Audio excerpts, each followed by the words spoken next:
Hello, this is Daniel Grady with Binary Options Strategy, and today we're going to go over 4 simple reversal patterns using Japanese candlesticks.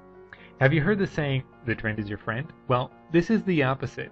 Eventually, any trend is going to break, and this strategy helps you know when that's about to happen. To do this, we need to be able to recognize 4 simple candlestick patterns. We'll start by putting the hammer down.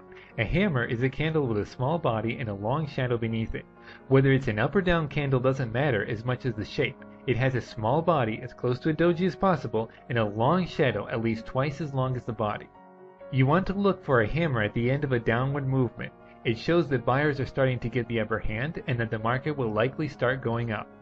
The second pattern we want to look for is the inverted hammer. It looks like, well, an inverted hammer. In other words, its wick extends upwards. It also forms at the end of a downtrend and is showing possible upwards or bullish reversal.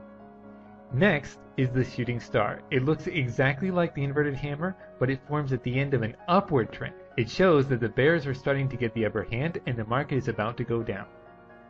And finally, we have the hanging man, which also forms at the end of an upward movement and looks exactly like a hammer with a long shadow.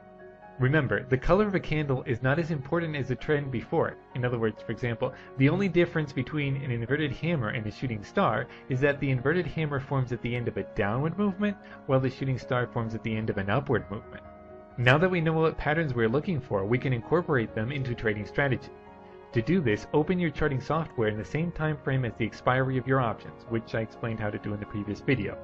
For the purpose of this example, I've chosen the euro versus the dollar. We follow the market until one of these patterns emerges.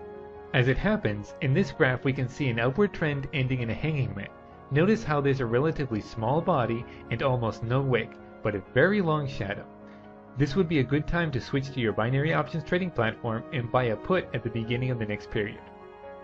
If we check back at the time of the expiry, we can see that the euro-dollar pair went down and our theoretical put expired in the money. Try opening your charting software now and see if you can identify any of these patterns. We'll get into some more easy to identify patterns next time. In the meantime, thanks for watching and happy trading!